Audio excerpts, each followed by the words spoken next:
प्रणाम। मैं विष्णुदत्त पांडे। आज मैंने चर्चा के लिए जो विषय चुना है वो है वाल्मीकि के राम।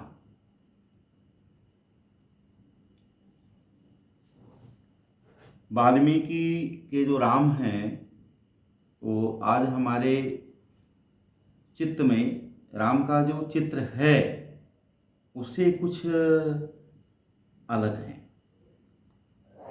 आज हमारे जेहन में राम का जो चित्र रचा बसा है उसमें बहुत जगहों से आई हुई सामग्री है। राम के जीवन के बारे में पहला जो डॉक्यूमेंट हमें प्राप्त होता है तो राम के समकालीन वाल्मीकि जी ने निबद्ध किया है, इकट्ठा किया है, हम तक पहुंचाया है, वो तो रामायण है। और रामायण को मूल प्रेरणा मान करके, उपजीव्य मान करके बाद में बहुत सारे और ग्रंथ लिखे गए, प्रायः सभी भारतीय भाषाओं में लिखे गए, भारत के बाहर की भाषाओं में भी लिखे गए हैं। और उन्होंने ग्रंथों में राम का जो चित्र है वो अलग अलग तरह का है। जैसे हमारे जो भारतीय हिंदू परंपरा में जो ग्रंथ लिखे गए उनमें तो राम का एक अलग ही धारा में चित्र है। और जो एंटी वैदिक परंपरा में भी राम का वर्णन मिलता है हमके, जैसे जैनियों में पौंचर्य है, उसमें अलग तरह के राम का वर्णन है। और राम पंडित की कथा करके बौद्धों ने राम की कथा लिखी है, जिसमें राम का एक तरह से कैरिकेचर है, थोड़ा विद्रूपण है राम कथा का, लेकिन फिर भी वहाँ राम उनको भी प्रभावित किए हैं, बौद्ध परंपरा को भी। इसके बाद दक्षिण भारत के साहित्य में भी राम की कथाएं हैं। और कंब ने लिखा है, अभी कंब का राम की कथा है। इधर पूर्व में बंगाल में कृत्तिवास ने रामायण लिखा है। और इन सब के रामायण के जो राम हैं उनके बहुत अलग अलग रूप हैं। अभी इसके पूर्व की किसी व्याख्यान में हमने कहा था कि राम का जो चित्र हमें उपलब्ध है, 3 विशिष्ट कवियों को हमने लिया था। राम को लिया था, इनको वाल्मीकि को लिया था, और भवभूति को लिया था, और तुलसीदास जी की बात की थी, या की जा सकती है बात इन तीनों कवियों की। इनके तीनों के राम के चित्र अलग अलग हैं। ऐसे ही जो कृत्तिवास के रामायण के राम हैं उनका इन राम से अलग चित्र और परिचय है। ऐसे हमारे लोक जीवन में जो रचे बसे राम हैं, हमारी लोक कथाओं में, लोक की कहानियों में, लोक गीतों में जो राम हैं उनका अलग चित्र है। तो अभी हम सोचते हैं कि जो वाल्मीकि के राम हैं उन पर कुछ प्रकाश डाला जाए, चर्चा की जाए। सब कुछ सबको ज्ञात है, फिर भी मैं जिन्हें जानने में अभी रुचि हो, जिन्हें नहीं मालूम, ऐसे लोगों के लिए मैं ये बात कह रहा हूँ कि वाल्मीकि का जो राम से परिचय है वो राम के समकालीन थे, राम उनसे मिले थे, राम के बारे में वो जानते थे, सुने थे। और राम के समय में कुछ कवि लोग ऐसे थे, कुछ ऐसे ऋषि लोग थे, कुछ ऐसे बड़े लोग थे जो ये जानते थे कि राम दिव्य अवतारी पुरुष हैं, राम साधारण आदमी नहीं है। कुछ लोग ऐसा भी जानते थे राम को, जैसे उन्हीं के समय में वशिष्ठ जी जानते थे कि राम अवतारी हैं। तुलसीदास जी लिखे हैं रामचरितमानस में कि दशरथ जी राम के जंगल जाते समय जब विलाप कर रहे हैं तो उसमें राम से कहते हैं कि सुनहु राम तुम कह मुनि कहीं, राम चराचर नायक हैं। राम जो है वो चराचर नायक हैं, अखिल ब्रह्मांड के नायक हैं, वो परम तत्व हैं, परात्पर ब्रह्म है राम। और बहुत सारे ऋषि, कुंभ ऋषि उनको जानते थे, सरभंग ऋषि जानते थे। सरभंग ऋषि तो वो जा रहे थे, शरीर त्याग करके ब्रह्मलोक को जा रहे थे। जब राम को देखे तो कहे अच्छा रुको राम, भी थोड़ी देर ठहरो और मैं जो है वो कर लूँ, तुम्हारे सामने जरा सा मैं अपना त्याग करूँ शरीर का, तो कम से कम मुझे मोक्ष मिल जाएगा। जात रहो बिरंज के धामा, सुनो श्रवण बनाई है रामा। सुना कि राम जंगल में आए हुए हैं, शायद इधर से ही जाएं, तो इसीलिए मैं शरीर को भी तक रखे था। नहीं तो जोगाग्नि में कभी का जला के ब्रह्मलोक चला गया था, तो तुम रुको और मैं तुम्हारे सामने ये शरीर का त्याग करूँ, जोगाग्नि में जलाऊँ। तो वो भी जानते थे कि राम ब्रह्म हैं, परात्पर पुरुष हैं। ऐसे ही अत्रि जी जानते थे, विश्वामित्र भी जानते थे, तभी तो बहुत बचपन में राम को ले गए थे जग की रक्षा के लिए। न छोटा बच्चा जग की रक्षा और राक्षसों से युद्ध कैसे कर पाएगा, लेकिन वो जानते थे कि कौन है राम। तो वाल्मीकि जी राम को जानते थे, कितना जानते थे। पहले तो आप ये जानिए कि वाल्मीकि जी राम के पिता दशरथ जी के मित्र हैं, ऐसा रामायण से ज्ञात होता है। और फिर राम से वो मिले थे साक्षात, जंगल जाते समय राम उनके आश्रम पे गए थे। और इसके बाद राम जब राजा बन के रह रहे हैं अयोध्या में, और जब उन्होंने सीता का निर्वासन किया था, सीता को निकाला था, तो लक्ष्मण के द्वारा सीता जी को वाल्मीकि जी के आश्रम के समीप ही छुड़वाया था, ताकि वहाँ से किसी तरह से वाल्मीकि आश्रम में चली जाएं और सीता का बाकी जीवन वहाँ पे सुरक्षित रहेगा। तो ऐसे इस तरह से वाल्मीकि और राम का इतना कंटेक्ट ज्ञात होता है। और वाल्मीकि जो राम हैं, उनका वाल्मीकि को राम का जो असली बोध है मनुष्य के रूप में, वो कराया नारद जी ने। रामायण पढ़ने से ऐसा लगता है कि वाल्मीकि जी के मन में अभी रामायण लिखने की कल्पना नहीं है, अभी क्रौंच वाली घटना भी नहीं हुई है, तब तक कभी नारद जी उनके पास आए हैं। नारद जी से उन्होंने परीक्षा किया कि हमको कोई ऐसा व्यक्ति बताओ, श्रेष्ठ व्यक्ति की जिज्ञासा के विषय में, इस समय का वर्तमान में कौन श्रेष्ठ व्यक्ति है, इसकी जिज्ञासा के विषय में वाल्मीकि जी ने नारद से परीक्षा की, प्रश्न किया कि बताओ भाई, इस समय कौन ऐसा मनुष्य है जो इन गुणों में श्रेष्ठ हो, जो गुणवान हो, धैर्यवान हो, वीरजवान हो, धर्मज्ञ हो, कृतज्ञ हो, सत्यसंध हो, माने बात का पक्का हो, चरित्रवान हो, सर्वभूत हिते रतः, सबके लिए परेशान होने वाला हो, ऐसा कोई समर्थ व्यक्ति इस समय धरती पे हो तो आप बताइए। तो नारद जी ने राम के बारे में बताया था कि ऐसे हैं और जिनको आप जानते भी हो, और उनके बारे में ये चीज़ें, उनमें ये गुण हैं, बहुत सारे गुणों को भी बताए थे राम के। और जो गुण बताए थे नारद जी ने राम को, वो इतने ज़्यादा हैं कि एक साधारण मनुष्य में मिलना मुश्किल है। इसलिए राम सर्वश्रेष्ठ, उस जमाने के सर्वश्रेष्ठ मनुष्य हैं। तो ऐसे राम के बारे में जानकारी प्राप्त करके वाल्मीकि के पास बहुत अच्छी सामग्री हो गई है। रामायण जैसा महाकाव्य, रामायण जैसा आदि काव्य लिखने के लिए, लेकिन अभी उनके मूड में ऐसा कुछ है नहीं। वो तो जब ब्रह्मा जी आते हैं और कहते हैं कि जो श्लोक तुम्हारे मुंह से फूट पड़ा है क्रौंच वाली घटना के बाद, वो मेरी प्रेरणा से हुआ है, तुम उन्हीं राम का, जिनके बारे में नारद तुमसे बता गए हैं, उन्हीं का ये चित्र लिखो, उन्हीं का ये काव्य लिखो, उन्हीं का जसो गाथा इस श्लोक छंद में लिखो। श्लोक छंद जो है, श्लोक छंद या वैदिक छंद जो हैं, वो देवताओं के बारे में वर्णन करते हैं, देवताओं की गाथा बताते हैं। किसी मनुष्य के लिए अब तक वो प्रयोग नहीं किए गए थे। यही पछतावा था वाल्मीकि जी को कि सांप के रूप में वो छंद कैसे मेरे मुंह से निकल गया। तो ब्रह्मा जी ने कहा कि आप सार्थक करो इसको और राम जी की गाथा लिख कर। तो वाल्मीकि के जो राम हैं, वे राम बड़े दृढ़, धीर गंभीर। अब आप सुन लीजिए कि वाल्मीकि के जो राम हैं, जिनका परिचय नारद जी ने वाल्मीकि को कराया था, अभी उनके जितने गुणों को यहाँ बखाना गया है रामायण में, वही बहुत है।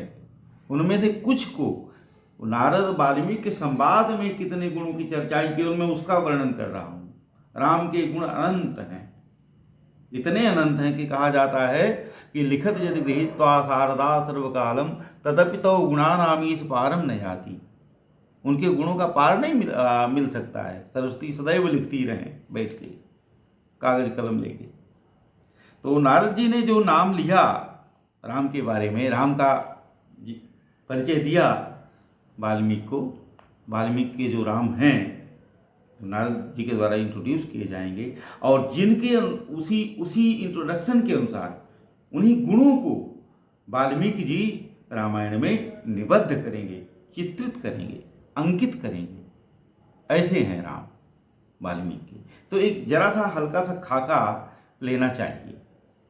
उन्होंने कहा कि, नारद जी ने कहा कि राम जो है वो लोक विस्तृत हैं। जैसे इक्ष्वाकु वंश प्रभो रामो नाम जनई सुतः, जनई सुतः हैं, वो जनता में पॉपुलर हैं राम, लोक विस्तृत राम है।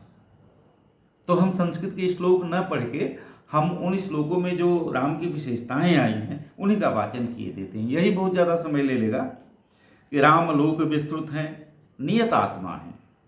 इन शब्दों का अर्थ और यदि हो सका तो रामायण से घटनाएं निकाल करके इन्हीं गुणों को उद्भासित करने वाले प्रकरणों को हम लेकर के फिर कभी कोई ये सीरीज चालू करेंगे।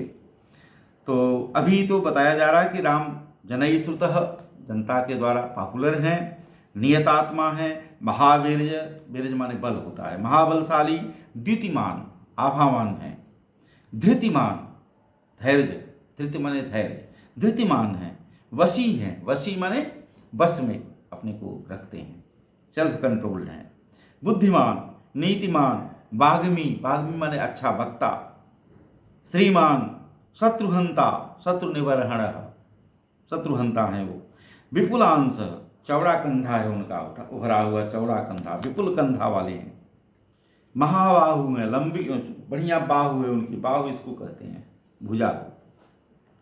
तो महाबाहु हैं राम, कम्बुग्रीव, शंख जैसे सुंदर सा उनका गर्दन का बनावट है, कम्बुग्रीव, महाहणु, पुष्ट मांसल उनका ठुड्डी है, कम वाली कम ठुड्डी नहीं धसी हुई।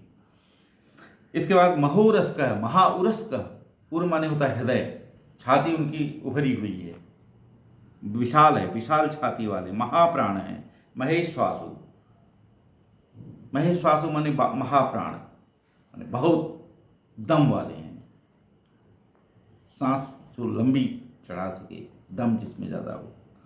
गूढ़ शत्रु, उनकी जो हंसुली है माने उनका हाड़ निकला हुआ शरीर का नहीं है, उनकी जो हंसुली है वो धंसी हुई है, उभरी हुई नहीं है। अरिंदमा, जो दुश्मन का दमन करने वाले हैं। आजानुबाहु हैं, लंबी भुजा है उनकी जो घुटने तक जाती है, आजानुबाहु। सुशिरा, अच्छे सिर वाले या अच्छी नसों वाले हैं, उनकी नसें बहुत उभरी नहीं जैसे हम लोग की होती हैं, या बूढ़े लोग की नसें जैसे उभर जाती हैं, या किसी की नसें ज़्यादा नीली उभर आती हैं, ऐसा नहीं है। राम सुशिरा हैं। और सुललाट, सुंदर ललाट है उनका उभरा हुआ। सुविक्रम, अच्छे विक्रम वाले हैं। सम मने समदर्शी हैं, समान हैं, विषम नहीं है, विषम मतलब कि दोलायमान नहीं है, सम है, उद्वेलित नहीं हो जाते, सम रहते हैं, धीरपूर्ण रहते हैं।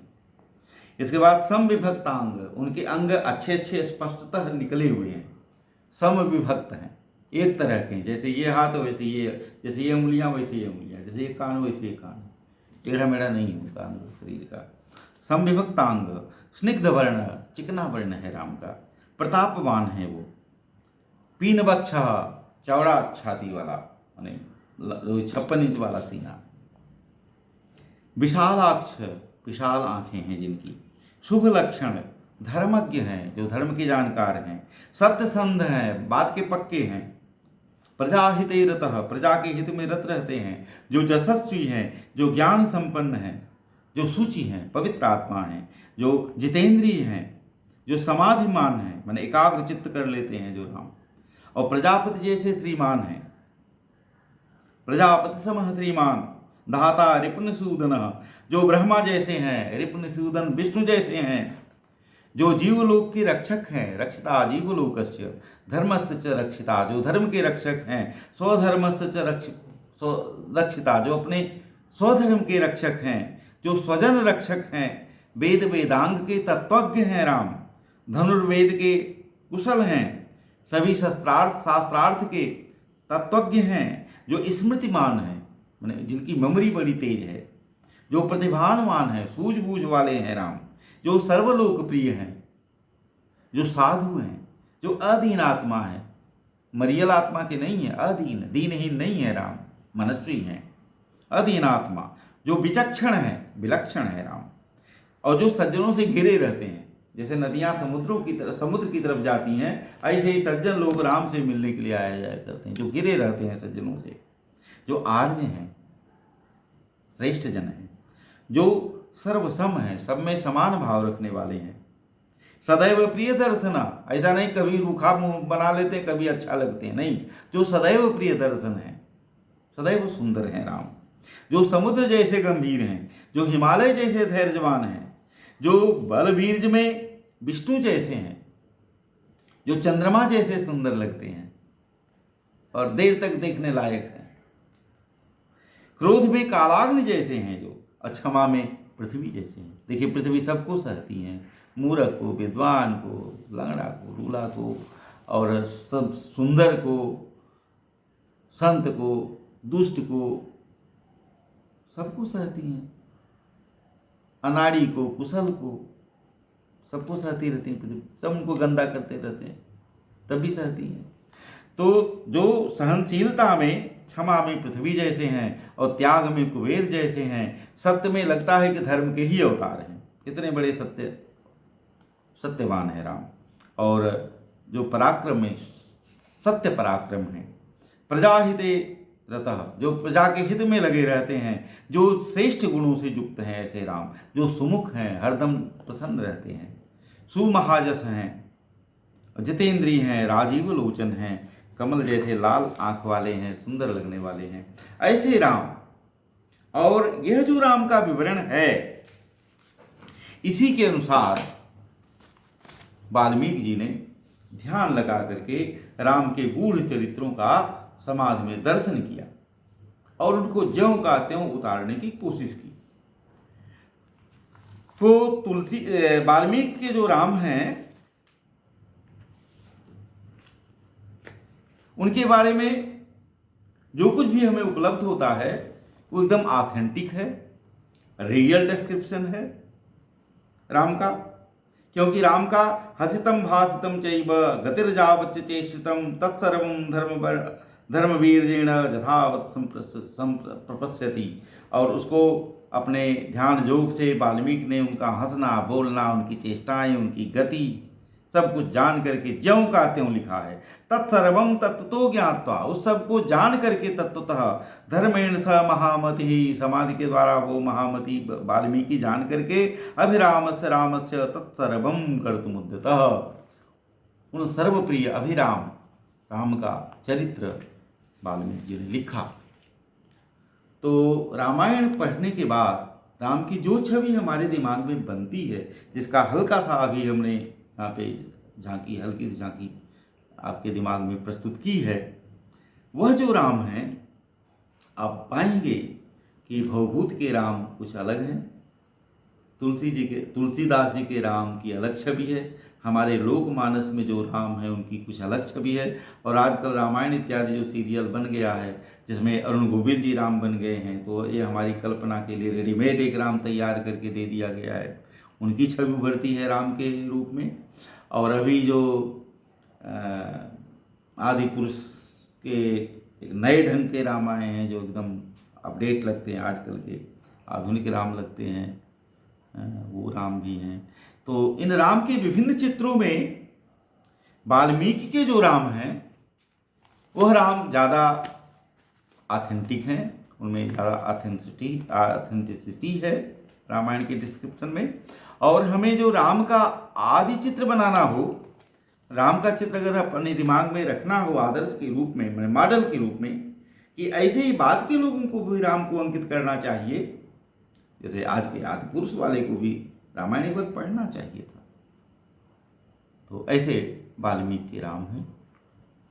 और आज बस इतना ही वाल्मीकि के राम के रूप में।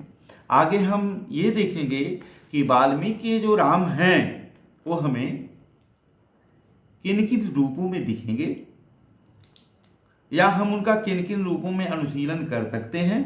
अभी तो हम जो चाहते हैं कि हम इसकी अगली कड़ी जो रखें अपनी चर्चा की, उसमें बताएं कि जो राम हैं वाल्मीकि के, एक तो रामायण के महाकाव्य के नायक के रूप में राम, महाकाव्य के नायक के रूप में राम को देखें, वो कितना सक्सेसफुल वर्णन है रामायण का।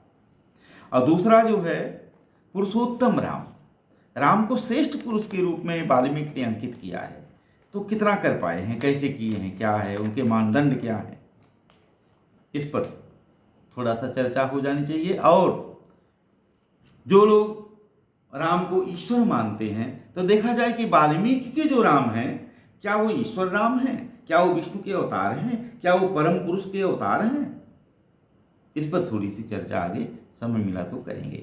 इसी के साथ आज विदा, प्रणाम।